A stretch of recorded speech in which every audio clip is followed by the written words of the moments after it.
Janmashtami is here and we are all overjoyed. Well, on that note, today, let me take you to the streets of Mathura. I am creating a classic dish which is Mathura ke Dubki Aloo. Hey guys, this is Varun Inamdar and welcome to Emami Healthy and Tasty YouTube channel. Well, this is possibly one of the most unusual ways in which I have personally seen cooking an aloo ki sabzi in India. Well, let's see how different it is. Let's first grind in the whole spices.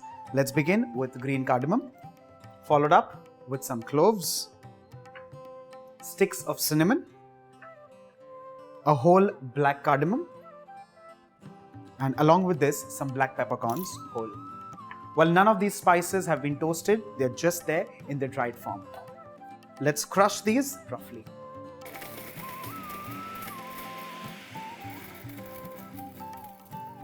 Well, here if you see, these have just kind of barely crushed. This is the time when we start adding in the wet ingredients. Let's first begin with some ginger, followed up by green chilies. Well, I'm not using in lots of chilies because this is a moderately spiced recipe and it's usually clubbed with kachoris or with puris.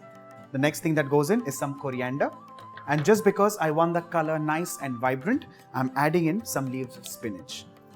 Well, to this, I'm also adding in the dry spices. Traditionally in the recipe, it's mixed with the potatoes, but I've realized it doesn't make a difference. Let's add in some amchur, following this up with some turmeric powder, just a touch of red chili for some color, some chaat masala, and finally some coriander seeds powder, which is again untoasted. Let's not forget the salt.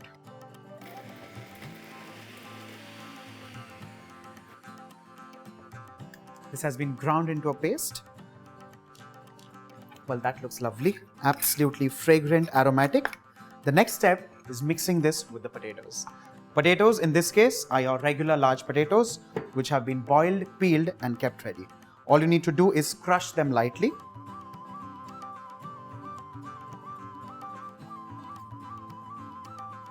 Let's add in the spice paste to the potatoes, which are now crushed as well. Let's mix this. This is mixed well and ready. Let's transfer this straight into the wok or kadhai or any cooking vessel. All of this goes in the pan, and the next is a jug full of water.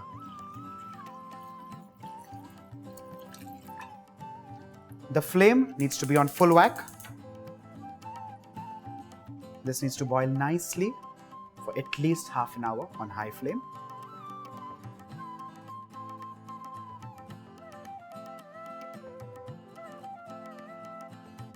Well, this mixture, or this sabzi rather, has been bubbling gloriously for the last half an hour. And if you see closely, it's thickened beautifully, and that's actually because of the potato starch. Let's move on to creating the tempering. For this, I'm going to use Emami Healthy and Tasty refined soybean oil. Well, this oil passes through 102 tests, which define purity and quality, which is of utmost importance to this recipe. This oil is also neutral in taste, and that helps in bringing out the flavor of the other ingredients. The first thing that goes in is cumin seeds. Once these begin to crackle, whole red chilies. Let's transfer this.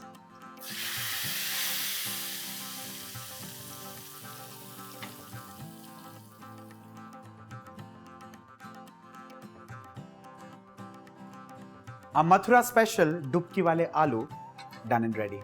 Let's serve this.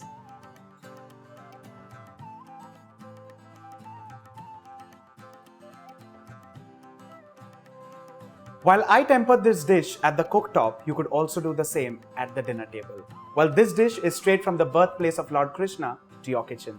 Invite your family and friends and celebrate Janmashtami with all of them. On that note, do not forget to like and share the video and subscribe to Emami Healthy and Tasty YouTube channel.